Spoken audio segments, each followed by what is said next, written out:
How well do you know phrasal verbs in English? Well, let's find out. In this video, first you're going to test your knowledge to see how well you know these 10 phrasal verbs, and after I'll explain every phrasal verb in detail. Let's get started.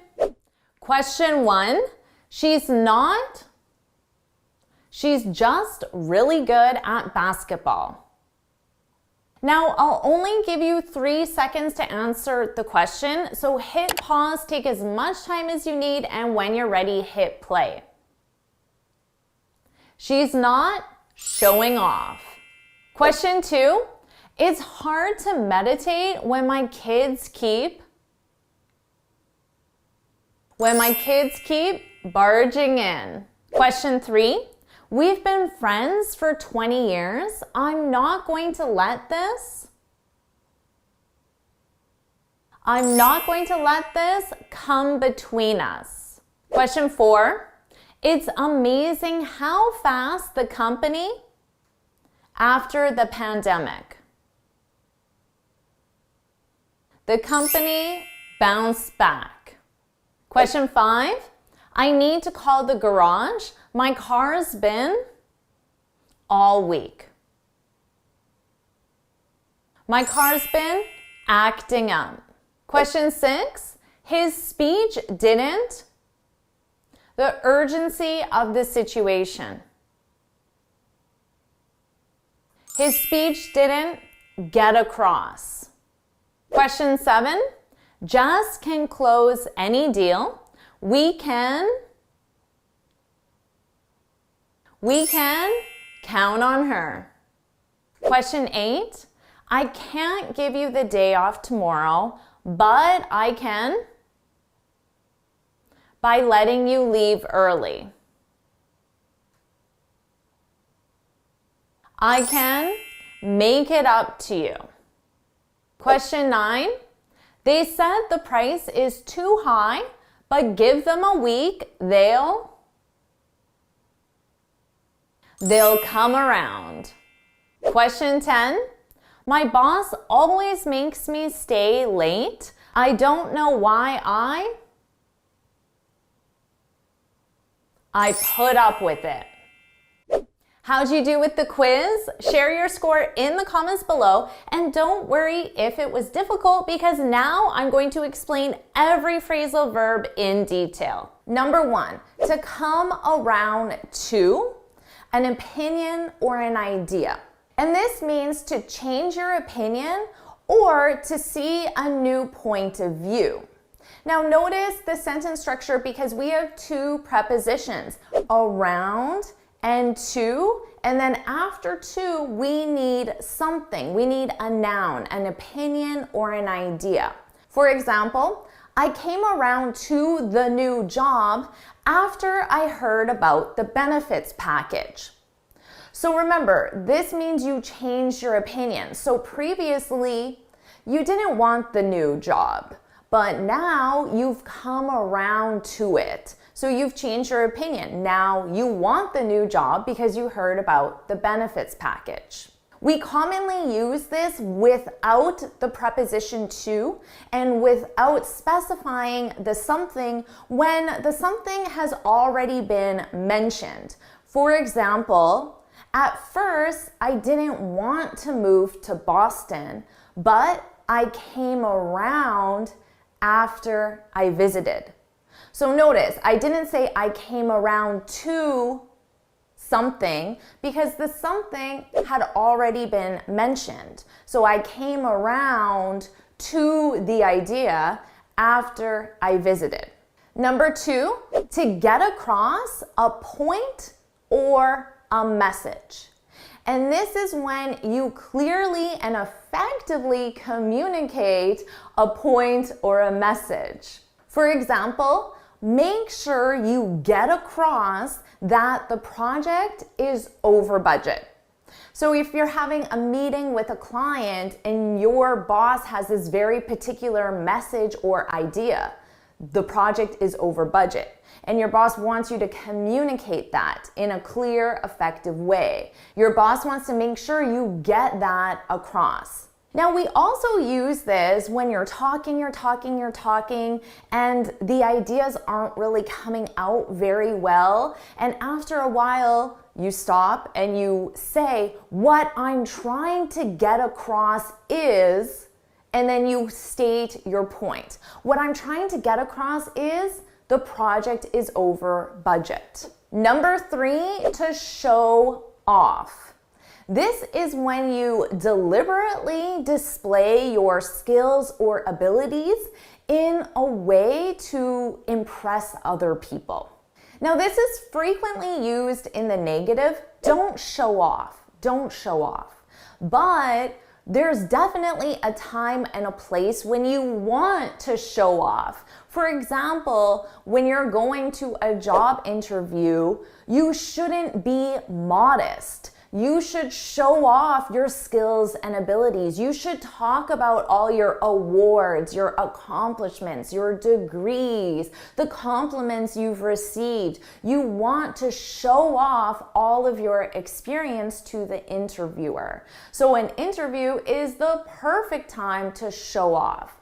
Also, if you're going for your IELTS exam, you don't want to be modest with your knowledge of the English language. You want to show off your abilities by using a range of grammatical structures and a range of phrasal verbs and idioms and expressions. You want to show off to the interviewer. Number 4, to count on.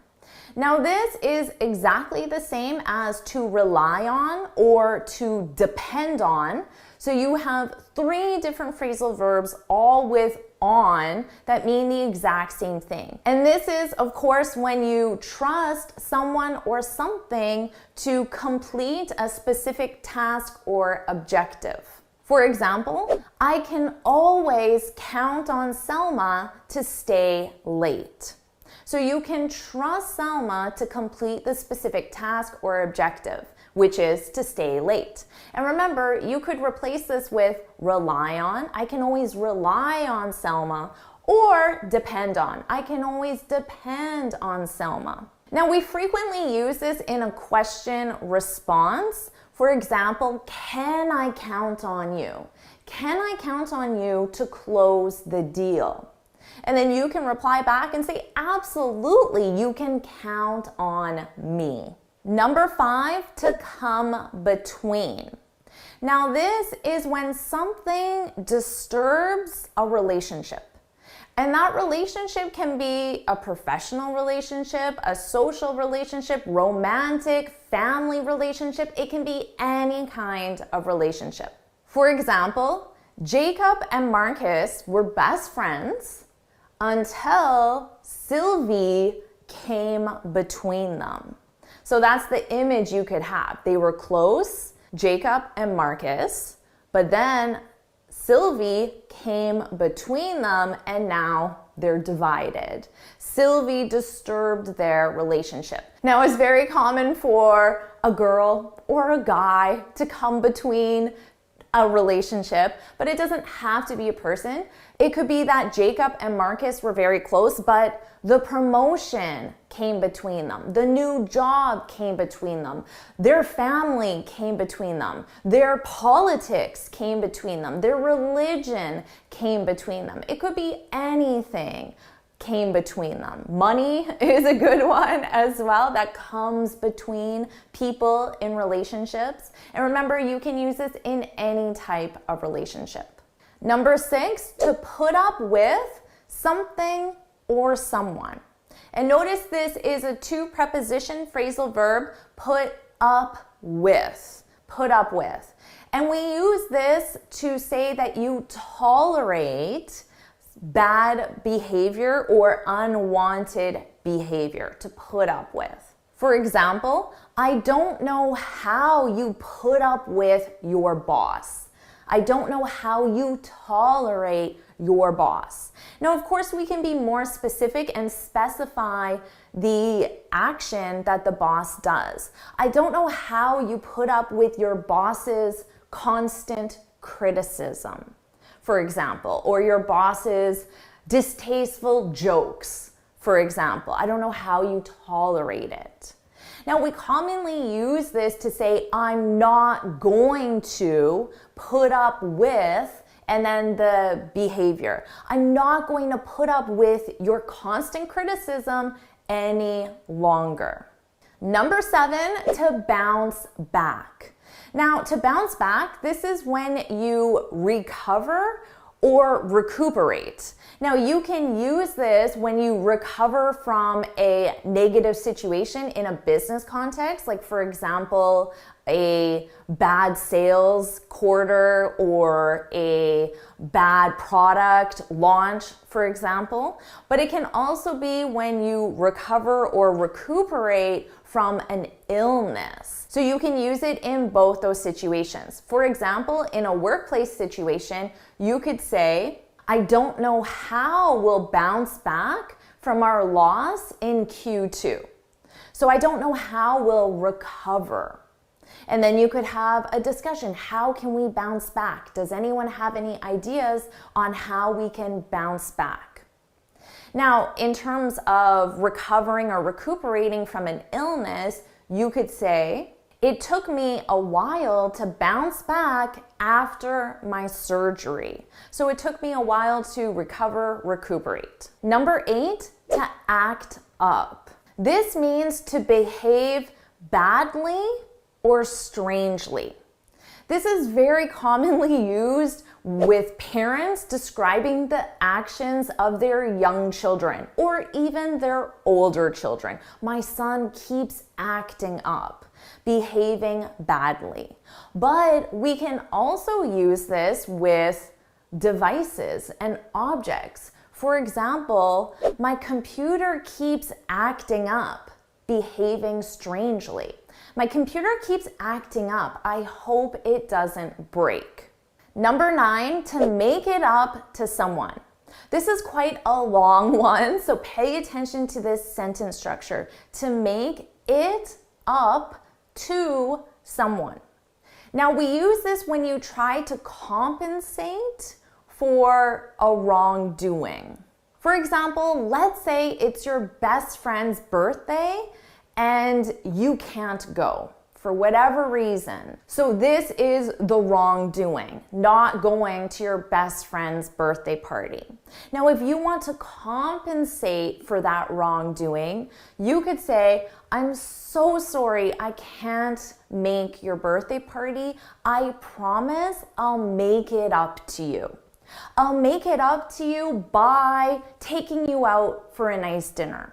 I'll make it up to you by going to the movies with you. I'll make it up to you by buying you a really nice present. So those are the ways you're going to compensate. Now you might be wondering, what is this it? The make it up to someone? We use it with it because what you're trying to compensate for has already been explained, so you don't have to say it again. Now, you can use this in a business context. Let's say you went over budget on a client's project, and you might say to your team, how are we going to make it up to the client?